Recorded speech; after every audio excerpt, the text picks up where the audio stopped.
Hi ಸ್ನೇಹಿತರೆ, ಎಲ್ಲರಿಗೂ ನಮಸ್ಕಾರ. ಮತ್ತೊಂದು ವಿಡಿಯೋಗೆ ತಮಗೆಲ್ಲರಿಗೂ ಸ್ವಾಗತ. ಸ್ನೇಹಿತರೆ, ಇವತ್ತಿನ ಈ ವಿಡಿಯೋದಲ್ಲಿ ಯಾವುದ್ರ ಬಗ್ಗೆ ನಾನು ನಿಮಗೆ ಮಾಹಿತಿ ನೀಡ್ತಾ ಇದ್ದೀನಿ ಅಂತಂದರೆ, ಈ ಹಸಿರು ಎಲೆ ಗೊಬ್ಬರದ ಗಿಡಗಳ ಬಗ್ಗೆ. ಯಾವ ರೀತಿ ನಮ್ಮ ಸಾಕು ಪ್ರಾಣಿಗಳಲ್ಲಿ ಇಂಪಾರ್ಟೆಂಟ್ ಆಗಿ ಹಸು, ಕೋಳಿ, ಕುರಿ, ಮೇಕೆ ಅಂತೀವಲ್ಲ, ಅದೇ ರೀತಿ ಗಿಡಗಳಲ್ಲಿ, ಅದರಲ್ಲೂ ಹಸಿರು ಎಲೆ ಗೊಬ್ಬರದ ಗಿಡಗಳಲ್ಲಿ ಒಂದು 4 ಇಂಪಾರ್ಟೆಂಟ್ ಆದಂಥ ಗಿಡಗಳಿದೆ. ಅದ್ರ ಬಗ್ಗೆ ನಾನು ಇವತ್ತು ನಿಮಗೆ ಮಾಹಿತಿ ನೀಡ್ತಾ ಇದ್ದೀನಿ. ಮತ್ತು ಅವು ಯಾವ ರೀತಿ ನಮ್ಮ ಭೂಮಿಗೆ ಗೊಬ್ಬರನ ನೀಡುತ್ತೆ ಅನ್ನೋದನ್ನು ಸೈಂಟಿಫಿಕ್ ಆಗಿ ಸಿಂಪಲ್ ವಿಡಿಯೋದಲ್ಲಿ ತಿಳಿಸ್ತೀನಿ ಸ್ನೇಹಿತರೆ. ಬನ್ನಿ ಸ್ನೇಹಿತರೆ, ನಾವು ಯಾವಾಗಲೂ ಗೊಬ್ಬರ ಅಂದ ತಕ್ಷಣ ಹಸು, ಕುರಿ, ಕೋಳಿ, ಅಯ್ಯೋ ಕುರಿ ಗೊಬ್ಬರ ಸಿಕ್ಕಾಬಟ್ಟೆ ಗ್ರೇಟ್, ಅದು ಮೇಕೆ ಗೊಬ್ಬರ ಸಿಕ್ಕಾಬಟ್ಟೆ ಡಿಮ್ಯಾಂಡು, ವರ್ಮಿ ಕಾಂಪೋಸ್ಟ್ ತುಂಬ ಡಿಮ್ಯಾಂಡ್ ಅಂತೀವಲ್ಲ, ಅದೆಲ್ಲದಕ್ಕಿಂತ ಈ ಗಿಡಗಳು ಕೂಡ ನಿಮ್ಮ ಜಮೀನಿಗೆ, ನಿಮ್ಮ ಸಾಯಿಲ್ಗೆ ಒಳ್ಳೆ ಗೊಬ್ಬರನ ನೀಡುತ್ತೆ.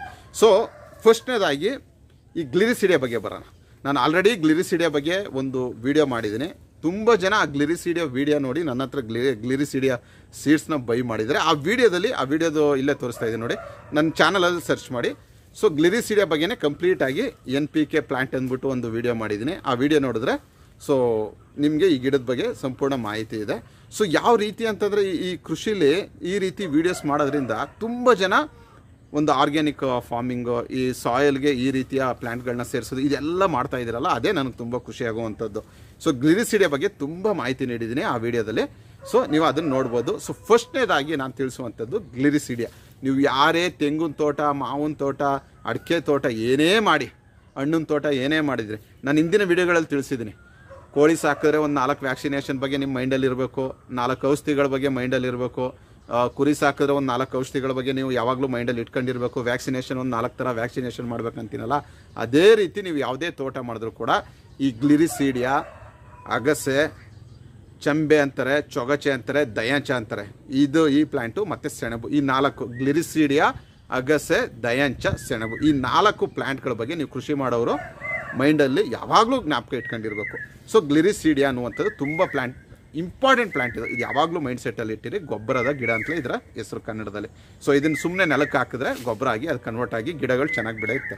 ಸೊ ನೆಕ್ಸ್ಟ್ ಬರೋಣ ಈ ದಯಾಂಚ ಅನ್ನುವಂಥ ಪ್ಲ್ಯಾಂಟ್. ಸೊ ಗ್ಲಿರಿಸಿಡಿಯಾ, ಅಗಸೆ, ದಯಾಂಚ, ಸೆಣಬು, ಈ 4 ಪ್ಲ್ಯಾಂಟ್ಗಳ ಬಗ್ಗೆ ನೀವು ಯಾರೇ ತೋಟ ಮಾಡಿ, ನೀವು ಯಾರೇ ವ್ಯವಸಾಯ ಮಾಡೋರು ಈ 4 ಪ್ಲ್ಯಾಂಟ್ಗಳನ್ನ ಮೈಂಡಲ್ಲಿ ಇಟ್ಕೊಂಡಿರಿ ಸ್ನೇಹಿತರೆ.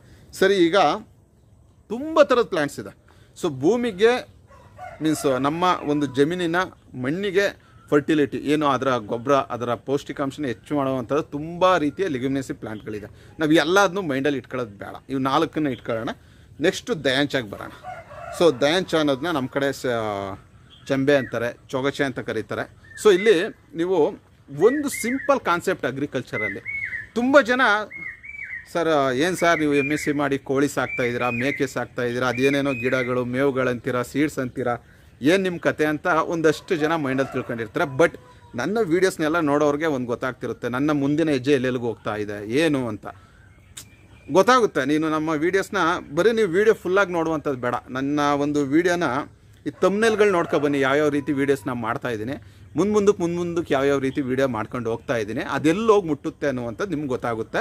ಸೊ ಫೈನಲ್ ಕನ್ಕ್ಲೂಷನ್ ಬರ್ತೀರಾ, ನಾನು ಯಾವುದ್ರನ್ನ ನಾನು ಬಿಸ್ನೆಸ್ ಆಗಿ ಮಾಡಬೇಕು, ಏನು ಮಾಡಬೇಕು ಅಂದ್ಕೊಂಡಿದ್ದೀನಿ ಅನ್ನುವಂಥದ್ದು ನನ್ನ ವೀಡಿಯೋಗಳನ್ನ ಒಂದೊಂದಾಗಿ ನೋಡ್ಕೊಂಡು ಬಂದರೆ ನಿಮಗೆ ಅರ್ಥ ಆಗುತ್ತೆ ಸ್ನೇಹಿತರೆ. ಸೊ ದೇವರ ಸೃಷ್ಟಿಯಲ್ಲಿ ನಾನು ದೇವ್ರನ್ನ ತುಂಬ ನಂಬ್ತೀನಿ. ಸೊ ನಮ್ದು ಏನಿಲ್ಲ ಇಲ್ಲಿ. ಸೊ ನಮಗೆ ಬೇಕಾಗುವಂಥದ್ದು, ನಮ್ಮ ಬಾಡಿಲಿ ಬೇಕಾಗುವಂಥದ್ದು ಐರನ್ ಕಂಟೆಂಟ್ ಆಗಿರ್ಬೋದು, ಗಿಡಗಳು ಬೆಳಿಬೇಕೆ ಬೇಕಾದಂಥ ನೈಟ್ರೋಜನ್ ಕಂಟೆಂಟ್ ಆಗಿರ್ಬೋದು, ಎಲ್ಲ ಆಲ್ರೆಡಿ ಭೂಮಿಲಿ ಇದೆ. ಸೊ ಅದನ್ನು ನಾವು ಸರಿಯಾಗಿ ಬಳಸ್ಕೊಂಡ್ರೆ ಸಾಕು. ಎಷ್ಟು ನೈಟ್ರೋಜನ್ ಕಂಟೆಂಟ್ ಇರುವಂಥದ್ದು 78%. ಅರ್ತ್ ಅಟ್ಮಾಸ್ಫಿಯರಲ್ಲಿರುವಂಥ ಏರ್ ಕಂಟೆಂಟಲ್ಲಿ 78-79% ಅಷ್ಟು ನೈಟ್ರೋಜನ್ ಇದೆ. ಆ ನೈಟ್ರೋಜನ್ನ ಭೂಮಿಗೆ ಸೇರಿಸೋಕ್ಕೋಸ್ಕರ ತುಂಬ ಕಷ್ಟಪಟ್ಟು ಯೂರಿಯಾನ ಹಾಕೋದು, ಅದು ಹಾಕೋದು, ಇದು ಹಾಕೋದು, ಏನೇನೋ ಮಾಡ್ತಿದ್ದೀವಿ, ಏನೋ ಒಂದು ಆಗಲಿ ಅದು. ಸೊ ಈ ಗಿಡ ಯಾವ ರೀತಿ ಗೊಬ್ಬರಾಗಿ ವರ್ಕ್ ಮಾಡುತ್ತೆ ಅಂತ ತಿಳಿಸ್ತೀನಿ ಸ್ನೇಹಿತರೆ. ಇದು ಸ್ನೇಹಿತರೆ ಚೊಗಚೆ, ನಾನು ಹೇಳಿದ್ನಲ್ಲ ದಯಾಂಚ ಅಂತಾರೆ. ಸೊ ಒಂದನ್ನ ಮೈಂಡಲ್ಲಿ ತಿಳ್ಕೊಳ್ಳಿ, ನಾವಿಲ್ಲಿ ಏನೂ ಮಾಡ್ತಾ ಇಲ್ಲ. ಆಲ್ರೆಡಿ ಬ್ಯಾಕ್ಟೀರಿಯಾಗಳು, ವೈರಸ್ಗಳು, ಫಂಗಸ್ಗಳು, ಪ್ಲ್ಯಾಂಟ್ಸು ಎಲ್ಲ ಅದರ ಒಂದು ಸೈಕಲಲ್ಲಿ, ಒಂದು ಚೈನಲ್ಲಿ ಎಲ್ಲ ನಡೀತಾ ಇದೆ. ಅದನ್ನು ನಾವು ಮಧ್ಯೆ ಹೋಗಿ ಡಿಸ್ಟರ್ಬ್ ಮಾಡಿ, ಅದನ್ನೇನೇನೋ ಮಾಡಿ ಈ ಕ್ಯಾನ್ಸರು, BP, ಶುಗರು ಇದನ್ನೆಲ್ಲ ಬರೆಸ್ತಾ ಇದ್ದೀವಿ. ಬೇರೆ ಇನ್ನೇನೂ ಮಾಡ್ತಿಲ್ಲ ನಾವು, ಶೋಕಿಗೋಸ್ಕರ ಅಷ್ಟೇ. ಸೊ ವಾತಾವರಣದಲ್ಲಿ 78% ನೈಟ್ರೋಜನ್ ಇದೆ. ಗಿಡದ ಬೆಳವಣಿಗೆಗೆ ನೈಟ್ರೋಜನ್ ಬೇಕು. ಸೊ ಇಲ್ಲಿ ಈ ಪ್ಲ್ಯಾಂಟಲ್ಲಿ ಒಂದು ಅದ್ಭುತವಾದಂಥ ಲಿಂಕ್ ಇದೆ. ಇಲ್ಲಿ ನೋಡ್ಬೋದು ನೀವು, ಗಂಟುಗಳು ಕಾಣ್ತಾ ಇದೆಯಲ್ಲ ಆರಾಮಾಗಿ. ಈ ಗಂಟುಗಳು ಯಾವ ರೀತಿ ಅಂತಂದರೆ, ಈ ಇಲಿಗೂಡು, ಇಲ್ಲಾಂದರೆ ಇದು ಈ ಜೇಡ ಗೂಡು ಕಟ್ತಾವಲ್ಲ, ಜೇಡ ಅಂತಾರೆ, ಅದಕ್ಕೇನು ಕಡ್ಜ ಅಂತಾರೆ, ನಮ್ಮ ಕಡೆ ಕಡ್ಜ ಅಂತಾರೆ. ಸೊ ಕಚ್ಚಿದ್ರೆ ಊದ್ಕೊಳುತ್ತಲ್ಲ, ಕಡ್ಜ, ಜೇನು ಇವೆಲ್ಲ ಗೂಡು ಕಟ್ತಾವಲ್ಲ, ಆ ಥರ ಇಲ್ಲಿ ನೋಡಿ ಬ್ಯಾಕ್ಟೀರಿಯಾಗಳು ಗೂಡು ಕಟ್ಟಿದೆ ಅಂತ ಸಿಂಪಲಾಗಿ ನಿಮ್ಗೆ ಅರ್ಥ ಆಗೋ ಥರ ತಿಳಿಸ್ತಾ ಇದ್ದೀನಿ. ಆ ಗಂಟುಗಳು ಆ ಬ್ಯಾಕ್ಟೀರಿಯಾಗಳ ಗೂಡುಗಳು. ಈ ಬ್ಯಾಕ್ಟೀರಿಯಾ ಏನು ಮಾಡುತ್ತೆ, ಈ ಗಿಡದ ಬೆಳವಣಿಗೆಗೆ ಬೇಕಾದಂಥ ನೈಟ್ರೋಜನ್, ವಾತಾವರಣದಲ್ಲಿರುವಂಥ ನೈಟ್ರೋಜನ್ನ ಈ ಗಿಡಕ್ಕೆ ಕೊಡುತ್ತೆ. ಈ ಗಿಡ ಏನು ಮಾಡುತ್ತೆ, ಈ ಬ್ಯಾಕ್ಟೀರಿಯಾ ಬೆಳಿಗ್ಗೆ ಬೇಕಾದಂಥ ಕಾರ್ಬೋಹೈಡ್ರೇಟ್ ಎನರ್ಜಿನ ಈ ಬ್ಯಾಕ್ಟೀರಿಯಾ ಕೊಡುತ್ತೆ. ಸೊ ಎಂಥ ಒಂದು ನಂಟು ನೋಡಿ. ಸೊ ಇಷ್ಟೇ ಅಗ್ರಿಕಲ್ಚರ್. ಇದಕ್ಕೆ ನೀವು ಯಾವುದೇ ರೀತಿಯಾದಂಥ ಈ ಗಿಡ ಆಗಲಿ, ಗ್ಲಿರಿಸಿಡಿ ಆಗಲಿ, ಅಗಸೆ ಆಗಲಿ, ಸೆಣಬು ಆಗಲಿ, ಇದಕ್ಕೆ ಯಾವುದಕ್ಕೂ ನಾವು ಗೊಬ್ಬರ ಹಾಕುವಂಥ ಅವಶ್ಯಕತೆ ಇಲ್ಲ.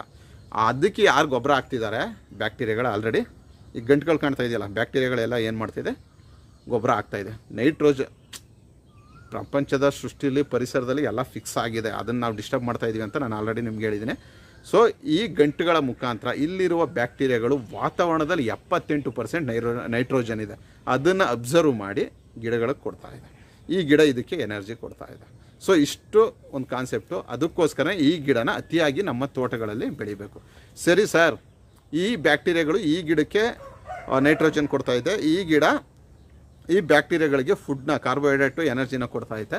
ಇದು ಹೆಂಗೆ ಗೊಬ್ಬರ ಆಗುತ್ತೆ ಅಂತಂದರೆ, ಸೊ ಇಲ್ಲಿ ಬ್ಯಾಕ್ಟೀರಿಯಾಗಳು ಇದೆಯಲ್ಲ, ಈ ಬ್ಯಾಕ್ಟೀರಿಯಾಗಳು ಈ ಗಿಡ ಒಂದಕ್ಕೆ ಮಾತ್ರ ನೈಟ್ರೋಜನ್ನ ಕೊಡಲ್ಲ. ಇದರ ಅಕ್ಕಪಕ್ಕದಲ್ಲಿ ಇರುತ್ತಲ್ಲ ಗಿಡಗಳು, ಅವಕ್ಕೆ ಎಲ್ಲದಕ್ಕೂ ಕೂಡ ಈ ಬ್ಯಾಕ್ಟೀರಿಯಾಗಳು ನೈಟ್ರೋಜನ್ನ ಕೊಡುತ್ತೆ. ಸೊ ಇಷ್ಟೇ ಕಾನ್ಸೆಪ್ಟು. ಅದೇ ರೀತಿ ಸೆಣಬು ಕೂಡ ನೋಡಿ, ಗಂಟುಗಳು ಕಾಣ್ತಾ ಇದೆಯಾ, ಇದಕ್ಕಿಂತ ದೊಡ್ಡದು ಕಾಣ್ತಾ ಇದೆಯಲ್ಲ ಗಂಟು. ಸೊ ಬ್ಯಾಕ್ಟೀರಿಯಾ ಮನೆಗಳು ಅಂತ ತಿಳ್ಸೋಕ್ಕೆ ಇಷ್ಟಪಡ್ತೀನಿ.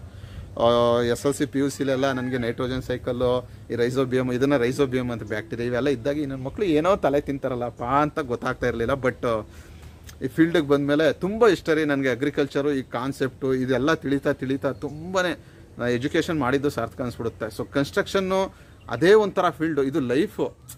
ಕುರಿ ಸಾಕೋದು, ಮೇಕೆ, ಕೋಳಿ ಸಾಕೋದು ಒಂಥರ ಇಷ್ಟ ನನಗೆ. ಸೊ ಇಷ್ಟೇ ಕಾನ್ಸೆಪ್ಟು.